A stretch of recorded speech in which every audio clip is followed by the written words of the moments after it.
बिस्मिल्लाहिर्रहमानिर्रहीम अस्सलामुअलैकुम वरहमतुल्लाहि वबरकातुहू। दोस्तों, कैसे हैं? क्या हाल है? उम्मीद करता हूं कि खैर वाफ़ियत से होंगे। दोस्तों, इस वीडियो में मैं कुछ सिलाई से जुड़ी हुई जानकारियां आपको बताऊंगा। ये नहीं, ज़रूरी नहीं है कि जो सिलाई करता है उसी को जानने की ज़रूरत है, हर आदमी को जानने की ज़रूरत है। क्योंकि जो आदमी जानता रहेगा उसे हो सकता है कभी उस अल्फाज को या उस चीज़ को जानने की ज़रूरत पड़ जाए तो आदमी क्या करेगा, किसी से पूछेगा। अगर पहले से जानकारी है तो कोई मुश्किल नहीं है, अपना काम कर लेगा। ठीक है, तो चलिए अब हम वीडियो को शुरू करते हैं। इस वीडियो में सबसे पहला अल्फाज है धागा, यानी सिलाई किया जाता है धागे से। कपड़ा का जो भी सिलाई किया जाता है वो धागे से। कपड़े भी जो बने होते हैं धागे के बने होते हैं। तो धागे को अरबी में खैत कहते हैं। धागा को अरबी में खैत कहते हैं। अब चाहे जिस कलर का धागा हो, कलर जो भी होगा आप कलर का इस्तेमाल कर सकते हैं। धागा मोटा है या पतला है, कैसा है, आप उसको इस्तेमाल कर सकते हैं। मोटा को दुब्बा कहते हैं, पतला को खफीफ कहते हैं। ठीक है, तो ये चीज़ जान लीजिए। अब धागा जिस कलर का है उस कलर का नाम आप ले करके उसमें खैत जोड़ सकते हैं। जैसे काला धागा है तो अस्वद खैत, ठीक है। वाइट धागा है, सफ़ेद धागा है तो उसको अबियद खैत, लाल धागा है तो अहमर खैत, यानी जो भी कलर का होगा उस तरह से आप बोल सकते हैं। सिलाई मशीन यानी कपड़ा जिससे सिला जाता है उसको हम लोग अपने देश में सिलाई मशीन कहते हैं। तो उसको अरबी में ख़यात मकीना कहते हैं। ख़यात मकीना। अब इस मकीना में भी कई तरीके का मकीना होता है। कुछ हाथों से चलाया जाता है, कुछ मोटर से चलाया जाता है, कुछ पैरों से चलाया जाता है। ठीक है, तो जो जिस तरह का होगा उसका उस तरह से बोलेंगे, लेकिन नाम जो भी है उस मशीन को तो ख़यात मकीना कहेंगे। ख़यात का मतलब दर्जी होता है या सिलाई होता है। ठीक है, दर्जी को भी ख़यात कहते हैं और सिलाई को भी ख़यात कहते हैं। तो मकीना यानी मशीन, तो सिलाई मशीन है तो उसको ख़यात मकीना कहेंगे। कपड़े की जो सिलाई होती है वो सुई और धागे से होती है। अगर हाथ से भी सिलाई करते हैं तो भी सुई और धागा का ज़रूरत पड़ेगा। मशीन से सिलाई करते हैं तो भी उसमें सुई और धागे की ज़रूरत पड़ेगी। तो सुई को अरबी में इबरा कहते हैं। सुई को अरबी में इबरा कहते हैं। अब एक और चीज़ जान लीजिए, सुई की तरह कोई भी चीज़ होगा ना तो उसको इबरा सेम इबरा कह सकते हैं या मिस्ल इबरा कह सकते हैं। ठीक है, या जो इंजेक्शन लगता है, आदमी को सुई लगता है मेडिकल के हॉस्पिटल के अंदर, तो उसको भी इबरा ही कहते हैं। ठीक है, उसको भी इबरा कहते हैं, लेकिन उसको तिब्बी इबरा कहते हैं, मेडिकली सुई। ठीक है। कपड़ा को अरबी में गुमास कहते हैं। कपड़ा को अरबी में गुमास कहते हैं। गुमास का मतलब कपड़ा होता है। कपड़ा मोटा है, पतला है, किस कलर का है उस कलर का नाम ले करके आप बोल सकते हैं। मोटा कपड़ा है दुब्बा गुमास बोलेंगे, पतला कपड़ा है तो खफीफ गुमास बोलेंगे। ठीक है, जिस कलर का कपड़ा है, मैंने जैसे धागे के बारे में बताया कि लाल है तो अहमर बोलेंगे, वाइट है तो सफ़ेद अबियद बोलेंगे, काला है तो अस्वद बोलेंगे। यानी जिस कलर का है उस कलर का आप नाम ले करके बोल सकते हैं। कपड़े में जो बटन लगता है, हम लोग बटन कहते हैं ना, बटन, तो उस बटन को अरबी में ज़िर कहते हैं या ज़र कहते हैं या का कहते हैं। बहुत से लोग ज़र या ज़र भी कहते हैं और ज़िर भी कहते हैं। ठीक है, और का भी कहते हैं, बहुत से लोग का भी कहते हैं। तो ये सब क्षेत्र के हिसाब से इसका मतलब अंतर पड़ जाता है ना। तो ज़र ज़िर तो एक ही है, बस उसमें ज़बर ज़ेर का लोग इस्तेमाल कर देते हैं, तो कोई ज़र बोलता है कोई ज़िर बोलता है। और का यू है तो ये किसी क्षेत्र में का भी बोला जाता है। अब इसमें भी है, बटन में भी कई तरीके के बटन होते हैं।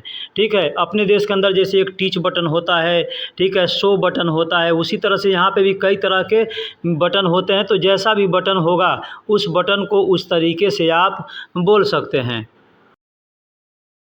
साइज को अरबी में मिगास बोलते हैं, मिगास। वैसे लिखने के लिए अरबी में मिकास लिखा जाता है, मीम, बड़ा काफ, अलिफ और स्वाद, मिकास। लेकिन बोलने के लिए लोग मिगास बोलते हैं। ठीक है, तो अब इससे मिलता जुलता बहुत से नाम होते हैं, जैसे मगस होता है, मिगस होता है, गुमास होता है। ये सब मान लीजिए, गुमास का मतलब कपड़ा होता है, मिगास का मतलब साइज हो गया। ठीक है, और वही मिगस का मतलब कैंची होता है। ठीक है, तो ये बहुत से ऐसे अल्फाज हैं, मिलता जुलता अल्फाज है, तो इसको समझना पड़ता है कि क्या चीज़ को हम क्या बोलेंगे। तो मिगास का मतलब साइज होता है। अब जो साइज़ है, जिस साइज़ है आपको अगर काउंटिंग आती है तो उस साइज़ के हिसाब से आप बोल सकते हैं। जैसे एक वाहिद इंच, इतनैन इंच, तलाता इंच, ऐसे यहाँ पे भी इंच बोला जाता है। इससे कि इंच अरबी का इंग्लिश अल्फाज है, तो ये अरबी लोग भी इंग्लिश का इस्तेमाल करते हैं। और मीटर को भी यहाँ पे मीटर ही बोलते हैं। जैसे मीटर हम लोग बोलते हैं ना, वैसे अरबी लोग भी मीटर बोलते हैं। तो ये सब मीटर, इंच, ये सब साइज़ में के लिए इस्तेमाल किया जाता है। ठीक है, जब कितना साइज़ है तो कितना मीटर है, आप उसको इस तरह से बोल सकते हैं। अब मिगास, मैंने बोला कि मिगास का मतलब गुमास का मतलब कपड़ा होता है, मिगास का मतलब साइज होता है। अब यहाँ पे मिकस, अब मिकस कहते हैं बहुत से लोग, मकस कहते हैं, मगस कहते हैं, बहुत से लोग मिकस कहते हैं। तो मिकस या मिगस, जैसे मिकस लिखा जाता है, बोलने के लोग मिगस भी बोलते हैं। तो मिगस का मतलब कैंची होता है, मिगस का मतलब कैंची होता है। वही मिगास बोलेंगे तो मिगास का मतलब साइज हो जाएगा। उसको अगर गुमास बोलेंगे, ध्यान नहीं रखेंगे और गुमास बोलेंगे तो गुमास का मतलब कपड़ा हो जाएगा। एक और चीज़ बता दूं, कपड़ा को अरबी में खाम भी बोला जाता है। खाम, खाम का मतलब भी कपड़ा होता है। और मिगस का मतलब कैंची होता है, यानी जिससे काटा जाता है। अब चाहे बाल काटने वाला हो, चाहे कपड़ा काटने वाला हो, चाहे लोहा टीना काटने वाला हो, किसी भी तरह का कैंची होगा तो उसको मिगस बोलेंगे। काटने को अरबी में गुस कहते हैं, काटने को अरबी में गुस कहते हैं। अब लिखने के लिए इसको काफ और स्वाद से लिखा जाता है, बड़ा काफ और स्वाद, तो कुस होता है, लेकिन बोलने के लिए आदमी गुस बोलता है। ठीक है, तो गुस का मतलब भी काटना होता है। काटने के लिए गित्ता का भी इस्तेमाल किया जाता है, यानी गित्ता कहेंगे तो भी मतलब काटना। अब गित्ता का मतलब एक और चीज़ होता है, टुकड़ा भी होता है। तो गित्ता गित्ता कहते हैं ना, यानी टुकड़ा टुकड़ा। तो काटने को भी गित्ता कहते हैं और टुकड़ा को भी गित्ता कहते हैं। वैसे ही काटने को गुस भी कहा जाता है। कपड़ा काटना है तो भी गुस कहेंगे, बाल काटना है तो भी गुस कहेंगे, यानी जो भी चीज़ काटना है तो उसको गुस कहेंगे। गुस का मतलब काटना होता है। लंबाई, लंबाई को अरबी में तूल कहते हैं, लंबाई को अरबी में तूल कहते हैं। अब एक चीज़ जान लीजिए, जो लंबा चीज़ होता है ना तो उसको तवील कहते हैं, लंबा होता है उसको तवील कहते हैं। लेकिन लंबाई, अब नापी में कोई चीज़, नापी में ऐसे कोई सामान है लंबा है तो कहेंगे तवील, बड़ा लंबा है तो कहेंगे बहुत लंबा है, तो कहेंगे वाजिद तवील, यानी बहुत लंबा है। ठीक है, लेकिन वही चीज़ कोई कहेंगे लंबाई, इसकी लंबाई कितनी है, तो इस तरह से कहेंगे हाजा तूल कम, हाजा तूल कम या हाजा कम तूल, इस तरह से कह सकते हैं। यानी इसकी लंबाई कितनी है, कम का मतलब कितना होता है, तूल का मतलब लंबाई होता है, और हाजा का मतलब यह या इस होता है। ठीक है, तो लंबाई ये कितनी चाहिए अगर कहना होगा तो कह सकते हैं कम तूल या कम तूल अबगा भी कह सकते हैं। बहुत से लोग अबगा का इस्तेमाल करते हैं, बहुत से लोग एबी का इस्तेमाल करते हैं। ठीक है, तो लंबाई को अरबी में तूल कहते हैं, तूल। लंबाई को अरबी में तूल कहते हैं। उसी तरह चौड़ाई को, अब जो चीज़ चौड़ाई है, चौड़ा है, तो चौड़ाई को अरबी में अरज कहते हैं, चौड़ाई को अरबी में अरज कहते हैं। एक और चीज़ बतला दूं, ये जो अरज है अपने देश के अंदर भी इसको इस्तेमाल किया जाता है। आप ध्यान दिए होंगे, कपड़ा खरीदने जाते हैं तो कपड़ा खरीदते वक्त पूछते हैं कितनी, इसका अरज कितना है, अरज का मतलब कितना चौड़ाई है। ठीक है, तो वही अरज है, यहाँ पे अरज अरबी में भी अरज ही कहा जाता है। ठीक है, तो कपड़े की चौड़ाई है या किसी भी चीज़ की चौड़ाई है तो उसको कहेंगे अरज, कम अरज यानी कितनी चौड़ाई है। ठीक है, इस तरह से कह सकते हैं। कपड़ा का अरज जो होता है उसको चौड़ाई को अरज कहा जाता है। हम लोग हिंदी उर्दू में चौड़ाई कहते हैं, अरबी में उसको अरज कहा जाता है।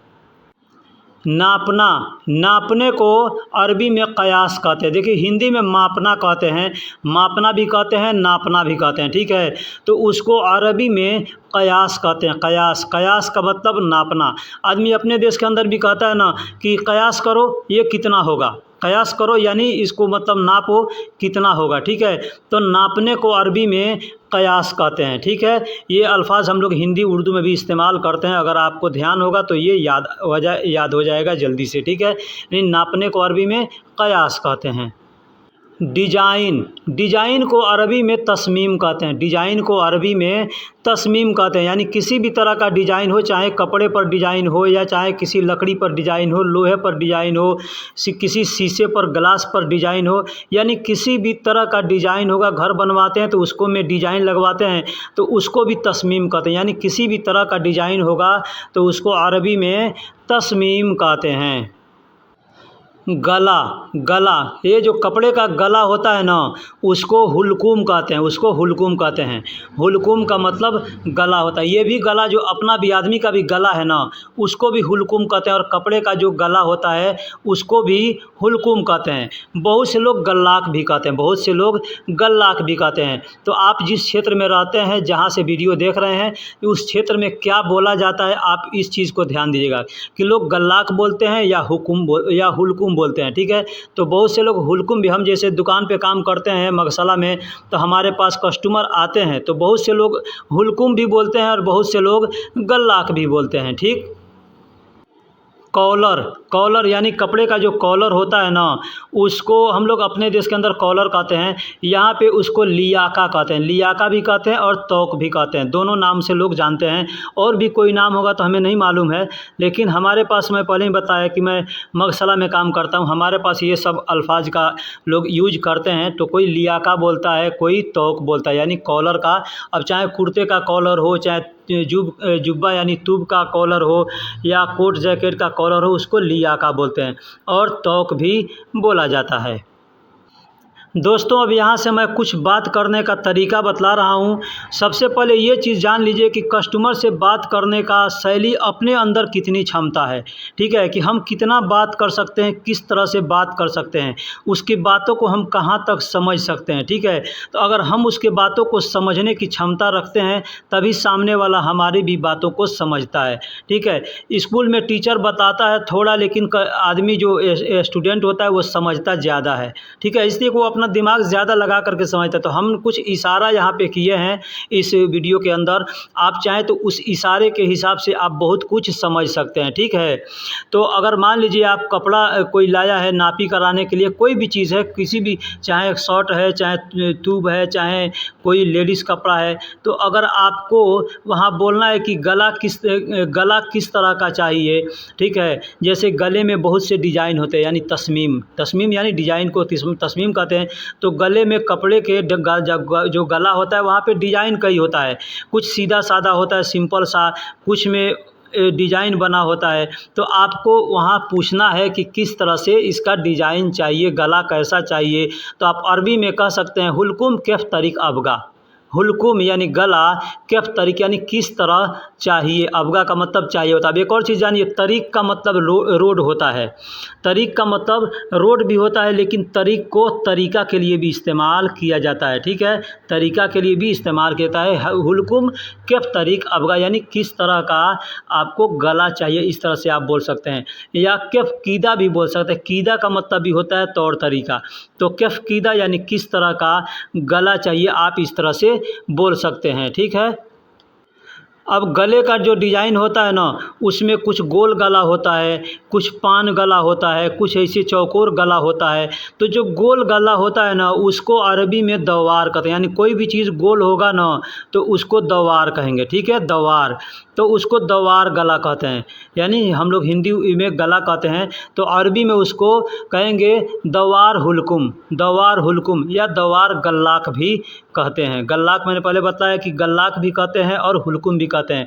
तो दवार गल्लाक भी कह सकते हैं, है ना, कि गोल गला को दवार गल्लाक। अब आपको पूछना है कि किस तरह का गल्लाक चाहिए, तो कस्टमर क्या कहेगा, अबगा दवार हुलकुम, यानी गोल गला चाहिए। या आप भी पूछ सकते हैं कि अबगा दवार हुलकुम यानी गोल गला चाहिए, या अगर जैसे चार कोण का है, चार तरह का है, या दूसरे किसी डिज़ाइन का, तो उसको मुरब्बा कहते हैं। ठीक है, अगर तीन कोण का भी होगा, चार कोण का भी होगा, तो भी उसको मुरब्बा कहते हैं। अब तीन कोण का वो जो पान की तरह से होता है, उसको मुरब्बा कहते हैं। ठीक है, तो कस्टमर से आप चाहें तो पूछ सकते हैं कि आपको चौकोर गला चाहिए या गोल गला चाहिए। ठीक है, मतलब ये समझ में आ जाएगा सामने वाले को, ये डिज़ाइन पूछ रहा है किस तरह का डिज़ाइन चाहिए। तो बहुत से लोग होता है हाथ से इशारा करके बता देते हैं किस तरह का डिज़ाइन चाहिए, या किसी कपड़े को दिखा करके बता देते हैं कि इस तरह का डिज़ाइन चाहिए। क्योंकि अरबी लोग भी जानते हैं ये बाहरी आदमी है, इनको कम आती होगी अरबी, तो कुछ वो लोग भी हेल्प करते हैं। ठीक है, तो अगर कहना हो, आप उसको उससे पूछना हो कि अबगा मुरब्बा हुलकुम यानी चौकोर गला चाहिए, दवार हुलकुम, अम का मतलब या होता है, तो आप पूछ सकते हैं दवार हुलकुम यानी या गोल गला चाहिए, या हुलकुम के जगह पे आप चाहें तो गल्लाक का इस्तेमाल भी कर सकते हैं। अब कोई भी कपड़ा आप सिलाई करते तो कपड़े में देखते होंगे कुछ कपड़ों में आगे टेकिन लगाया जाता है। हम लोग अपने देश के अंदर क्या कहते हैं, टेकिन कहते हैं, है ना। अभी यहाँ पे भी वैसे ही है, एक कतरी तूब होता है। कतर, जो कतर के लोग हैं ना, वो कतरी तूब पहनते तो उसको कतरी तूब कहते हैं। तो उस कतरी तूब में टेकिन होता है, एक आगे होता है यानी सीने से नीचे, यानी जो बटन लगाते हैं ना उस बटन के नीचे से वो डिजाइन वो टेकिन होता है वो नीचे तक, और फिर पीठ पर 2 टेकिन होता है, ठीक है। या बहुत से लोग शर्ट सिलवाते हैं तो शर्ट में भी पीछे 2 टेकिन लगवाते हैं या 1 टेकिन लगवाते हैं।